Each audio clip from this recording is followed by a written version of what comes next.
Hey guys, welcome back to the channel. Today I'm going to share with you my grandfather's testimonial that is published in Neville Goddard's Law and Promise. This is the chapter, There Is No Fiction. And this is the exact story that my grandfather told in the interview I had with him that I posted on my channel. I think that most of you have already seen, but I'll post the card to that video at the end of this video.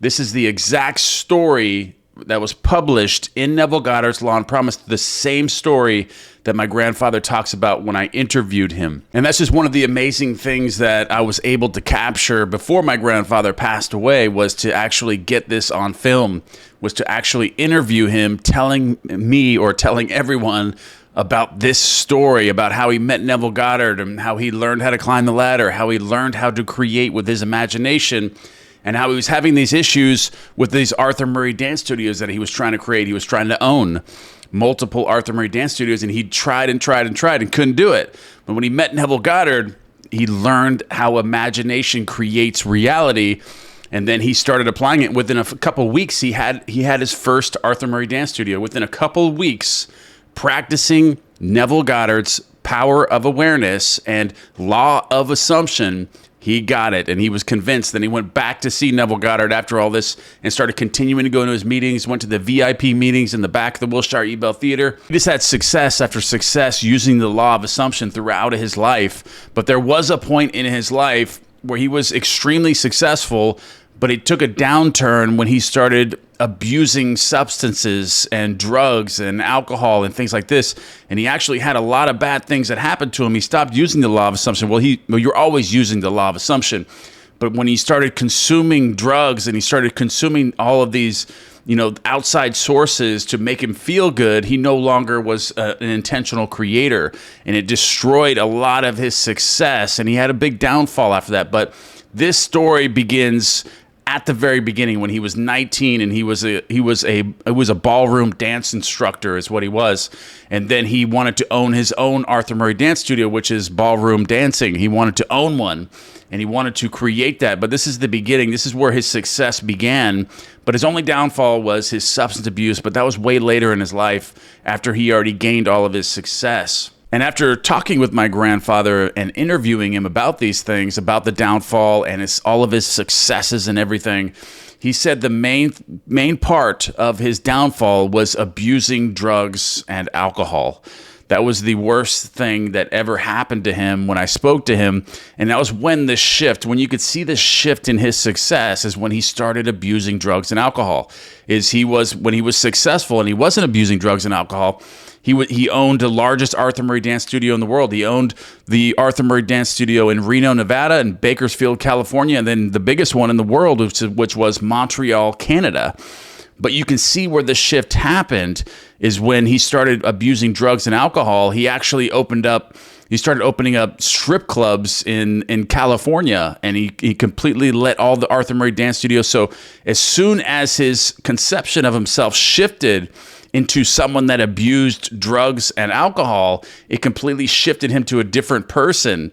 And that's actually when he divorced my grandmother. That's when all of these things just started tumbling down in his life. And what really happened was he fell into a bad state of consciousness. He shifted into a state of consciousness from the drugs and alcohol. He lost control of his conception of himself, because the mind, when you're on drugs or you're abusing alcohol, you no longer have that control anymore. Your mind is more susceptible to be shifted into a bad state, a state you don't want to be in. And ultimately, that's what happened to him. He went from having over 1,000 employees working for him, as owning all the Arthur Murray dance studios, to owning one strip club in Los Angeles that was ultimately always having issues. The strip club was always having issues with the law because it was a fully nude strip club that served alcohol, and that's against the law in California. But he was able to keep the doors open, but he always had issues with the law when it came down to this, because that's completely illegal. You're not allowed to have a liquor license and have a fully nude strip club. that is illegal. But ultimately, it led to his demise, his abuse of drugs and alcohol, because his whole life was shifted around that. Because if anyone knows that's watching this about strip clubs, it's all about alcohol and drugs and substance abuse and abusing all of these things. So that what that did was shifted him into that state where that's all he thought about anymore was drugs and alcohol and having women all the time, different, varieties of women. So it shifted him into that bad state and ultimately destroyed all of his success that he built. And this is also something that I experienced in my life that I've grown from and I've learned from, because at one point in my adult life that I was abusing alcohol all the time.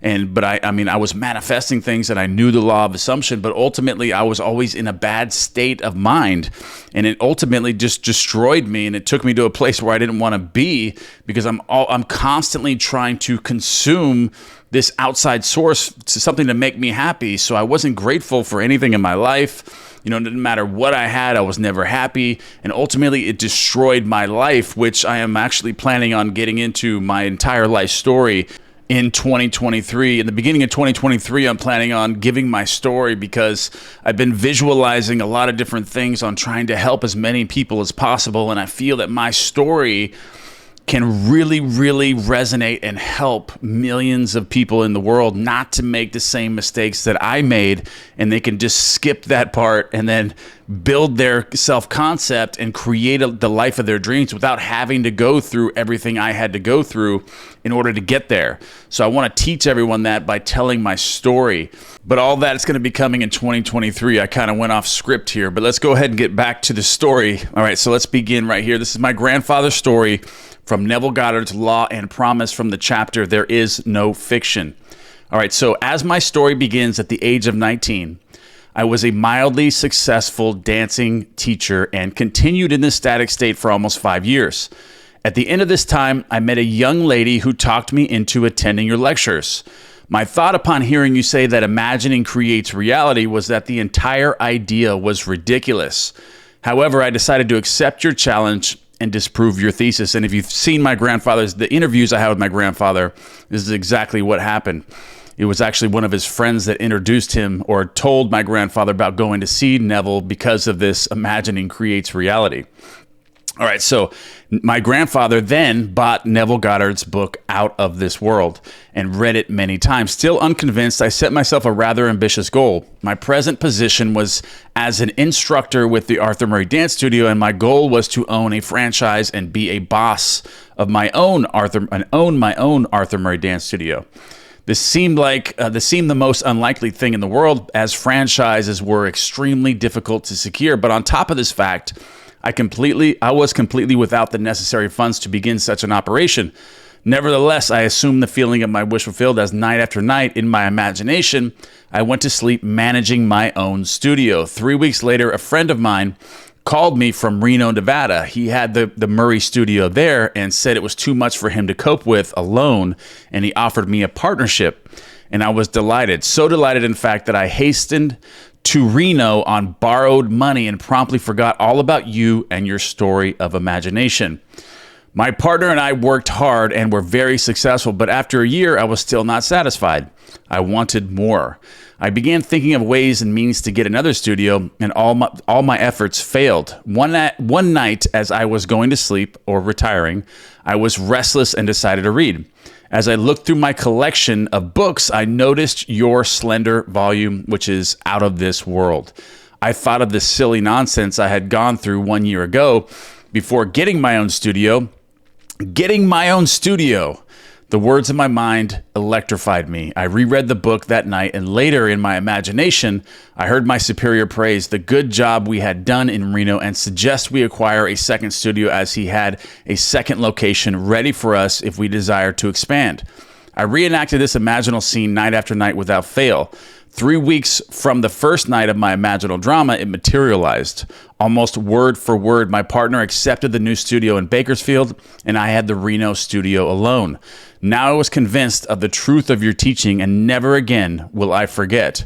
Now I wanted to share this wonderful knowledge of imaginal power with my staff. I tried to tell them of the marvels they could accomplish, but I was unable to reach many, although one fantastic incident resulted from my efforts to tell this story. A young teacher told me he believed my story. This is Tony right here, if you remember my grandfather's interview. A young teacher told me he believed my story, but said it would have probably happened anyway in time. He insisted the entire theory was nonsense, but stated that if I could tell him something of an incredible nature that would actually happen and which he could witness, then he would believe. I accepted his challenge and conceived a truly fantastic test. The Reno studio is the most insignificant in the entire Murray system because of all the small population count in the city itself. There are over 300 Murray studios in the country with much larger populations, therefore providing greater possibilities to draw from. So my test was this. I told the teacher that within the next 3 months, at the time of a national dance convention, the little Reno studio would be the foremost topic of the conversations at that convention. He calmly stated that this was quite impossible and could never happen. That night when I retired, I felt myself standing before a tremendous audience. So he's doing this in his imagination, my grandfather. That night, he imagined that he felt himself standing before a tremendous audience and was speaking on creative imagining and felt the nervousness of being before this vast audience. So he's feeling that nervousness, like the actual reality of it happening right now. So he creates that. He's in front of the audience, a tremendous audience. He feels the nervousness of that vast audience. But I also felt the wonderful sensation of the audience acceptance. I heard the roar of applause as I left the stage. I saw Mr. Murray himself come forward and shake my hand. I reenacted this entire drama night after night. It began to take on the tones of reality, and I knew I had done it again. My imaginal drama materialized down to the last detail. My little Reno studio was the talk of the convention, and I did appear on that stage just as I had done in my imagination. But even after this unbelievable but actual happening, the young teacher who threw me the challenge remained unconvinced. He said it all happened too naturally, and he was sure that it would have happened anyways. I did not mind his attitude because his challenge had given me another opportunity to prove, at least to myself, that imagining does create reality. From that time on, I continued with my ambition to own the largest Arthur Murray dance studio in the world. And he did this. He actually got Montreal, Canada, which was the largest. He actually accomplished exactly what he says here. So night after night, in my imagination, I heard myself accepting a studio franchise for a great city.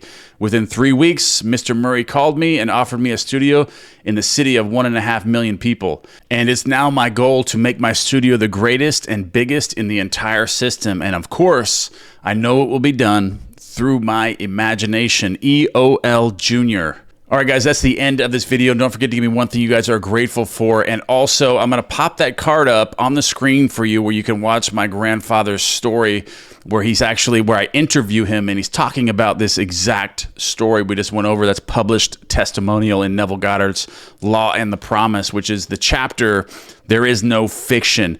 All right, guys, I love you guys very much, and I'll see you in the next video.